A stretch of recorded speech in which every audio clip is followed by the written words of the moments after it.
আজ তো মহাশিবরাত্রি।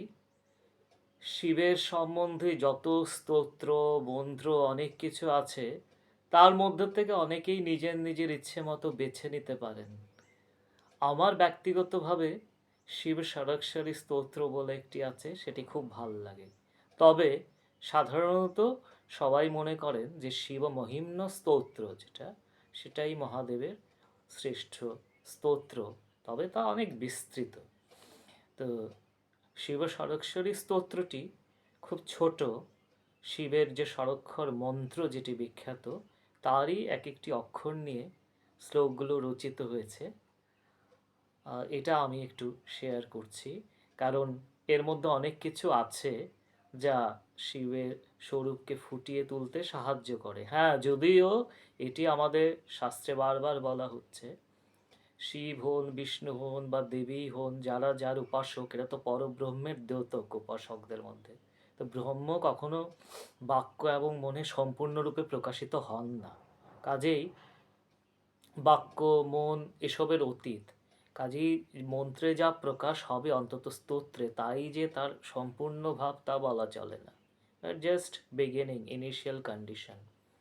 তো প্রথমে বলছে দেখুন, ওমকারং বিন্দু সংযুক্তং নিত্যং ধ্যায়ন্তি ইয়ং যোগিনঃ কামদং মোক্ষদং চৈব ওমকারায় নমো নমঃ। অর্থাৎ বিন্দু সংযুক্ত যে ওমকার, ওমের তো বিভিন্ন অঙ্গ আছে, সবাই জানেন। ও, উ, ম, নাদ, বিন্দু, কলা, কলাতীত ইত্যাদি সপ্তাঙ্গ। নিত্যং ধ্যায়ন্তি ইয়ং যোগিনঃ, যোগীরা যার নিত্য ধ্যান করেন। প্রণব, যেমন পতঞ্জল যোগশাস্ত্রে, তস্য বাচকঃ প্রণবঃ, প্রণব হচ্ছে তার বাচক।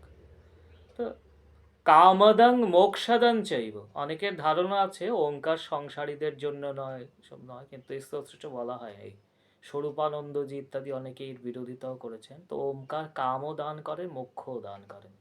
মানে ওমকার ছাড়া কোনো মন্ত্রেরই শক্তি থাকে না, এই মত ইভেন মেরুতন্ত্র বলা হয়েছে। আচ্ছা, যাই হোক, ओंकाराय नमो नमः।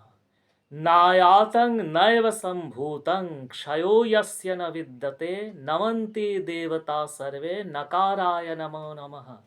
নায়াতম নৈব সম্ভূতম, যার কোনো উৎপত্তি নেই, শিব অনাদি, যিনি কোথা থেকে আসেননি। ক্ষয়ো ইয়স্য ন বিদ্যতে, যার কোনো ক্ষয় নেই, এবং সমস্ত দেবতারা যাকে প্রণাম করেন, সেই নকার স্বরূপ মহাদেবকে নমস্কার। महादेवं महत्मानं महायोगीनमीश्वरं महापापहरं देवं मकाराय नमो नमः। যিনি সহজ, মহাদেব, মহাত্মা, মহাযোগীদের যিনি ঈশ্বর, এবং মহাপাপ যিনি হরণ করেন, অত্যধিক পাপ। তবে পারিভাষিক অর্থে পাঁচটি জিনিসকে মহাপাপ বলা হয়েছে হিন্দু শাস্ত্রে: ব্রহ্মহত্যা, সুরাপানস্তেয়ং গুরুবঙ্গনাগম, এবং এই চারজনের যে সঙ্গী, যে ব্রহ্মহত্যাকারী, সুরাপানকারী, চুরি যে করে এবং গুরুপত্নী গমন করে, এই চারটি মহাপাতক, এবং চতুর্থ পঞ্চম জন হচ্ছে যে এই চারজনের সঙ্গ করে। সুরাপান কিন্তু সাধারণ হিন্দু শাস্ত্রে নিষিদ্ধ। তন্ত্রের কথা আলাদা, তাতেও অনেক ব্যাখ্যা আছে। তো মহাপাপের স্তরে পড়ে অতিপাপ, তারপর মহাপাপ। মহাপাপ যিনি হরণ করেন সেই মহাদেবকে নমস্কার। দেন শিবং শান্তং জগন্নাথং লোকানুগ্রহকারকং শিবমেকং পরং ব্রহ্ম শিকারায় নমো নমঃ। যিনি শিব, যিনি শান্ত, যিনি লোকের অনুগ্রহে তৎপর, বিশেষ করে দক্ষিণামূর্তি স্বরূপটাকে তার অনুগ্রহকারী স্বরূপ বলা হয়। আর কাল ভৈরব স্বরূপকে নিগ্রহকারী, নিগ্রহানুগ্রহ শক্ত, যাই হোক এই একই। লোকানুগ্রহ কারকম শিবমেকং পরম ব্রহ্ম, প্রকৃত অর্থে শিবই পরম ব্রহ্ম, বা পরম ব্রহ্মই শিব, পরম শিব। সেই শিকার রূপী মহাদেবকে নমস্কার। वाहनं वृषभो यस्य वासुकी कण्ठभूषणं वामे शक्तिधरं देवं वकाराय नमो नमः। আগের লাইনটিতে শ্লোকে শিবের ব্রহ্মস্বরূপত্ব বলা হলো, এখানে ঈশ্বর স্বরূপত্ব কিছুটা আসছে, মোর লোকালাইজড। বাহনং বৃষভ ইয়াস্যে, যার বাহন হচ্ছে ষাঁড়। এরও ব্যাখ্যা আছে, আপনারা জানেন ষাঁড়কে ধর্মের সাথে তুলনা করা হয়, ষাঁড়ের চার পা ইত্যাদি। যাই হোক, ব্যাখ্যা তো এখন করছি না বেশি, সবাই জানেন। যার বাহন হচ্ছে বৃষভ, বাসুকী কণ্ঠভূষণম, যার গলায় বাসুকী নাগ আছে, বাসুকী কণ্ঠভূষণম, যার গলার হার, কণ্ঠের আভূষণ। বামে শক্তিধরং দেবং, বামে যার বাঁ দিকে তিনি শক্তি ধারণ করে আছেন অর্থাৎ ত্রিশূল, অথবা পার্বতী শক্তিরূপা তাকে ধারণ করে আছেন, এটিও বলা যায়। সেই ওয়াকার রূপী মহাদেবকে নমস্কার।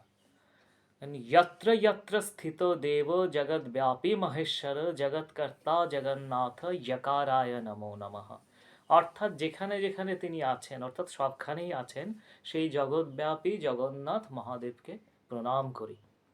ষড়ক্ষরমিদং স্তোত্রং ইহ পঠেৎ শিব সন্নিধৌ শিবলোকমবাপ্নোতি শিবেন সহ মোদতে। এই ষড়ক্ষরী স্তোত্র যিনি শিবের সান্নিধ্যে পাঠ করবেন, অর্থাৎ শিবালয় ইত্যাদিতে বা নিজের মনেও শ্রেষ্ঠ আধার পরমাত্মা, শিবলোক লাভ করে শিবের সাথে আনন্দ ভোগ করবেন, এই হচ্ছে ফলশ্রুতি। এছাড়া সাক্ষাৎ শিবাবতার আদি শঙ্করাচার্যের পঞ্চাক্ষর স্তোত্র তো বিখ্যাতই। প্রথমের ওমকারটি বাদ দিয়ে বাকিগুলো উনি করেছেন। নাগেন্দ্র হারায় ত্রিলোচনায়, এসা আমি আর বলছি না কারণ এটা খুব কমন প্রচলিত, কিন্তু ষড়ক্ষর স্তোত্রটি আমি আরেকবার বলি, লিখবেন। ওমকারং বিন্দু সংযুক্তং নিত্যং ধ্যায়ন্তি যোগিনঃ কামদং মোক্ষদং চৈব ওমকারায় নমো নমঃ। নায়াতং নৈব সম্ভূতং ক্ষয়ো यस्य न विद्यते नमन्ति देवता सर्वे नकाराय नमो नमः। शिवं शान्तं जगन्नाथं लोकानुग्रहकारकं शिवमेकं परं ब्रह्म शिकाराय नमो नमः। वाहनं वृषभो यस्य वासुकी कण्ठभूषणं वामे शक्तिधरं देवं वाकराय नमो नमः। यत्र यत्र स्थितो देवो जगद्व्यापी महेश्वर जगत्कर्ता जगन्नाथ यकाराय नमो नमः। शिवं शान्तं जगन्नाथं लोकानुग्रहकारकं शिवमेकं परं ब्रह्म शिकाराय नमो नमः। এটি একটু ভুল হলো, শেষের লাইনটি হচ্ছে यत्र यत्र স্থিত দেব জগদ্ব্যাপী মহেশ্বর জগৎকর্তা জগন্নাথ यकाराय नमो नमः।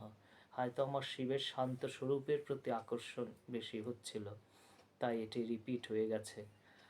অনেক ধন্যবাদ, ভালো থাকুন, সবার কল্যাণ হোক। হ্যাঁ, শিব কথার আক্ষরিক অর্থ হচ্ছে কল্যাণ। শিবমস্তু, শম কর, তাই যিনি কল্যাণ করেন, শম করোতি ইতি শঙ্করঃ। প্রণাম।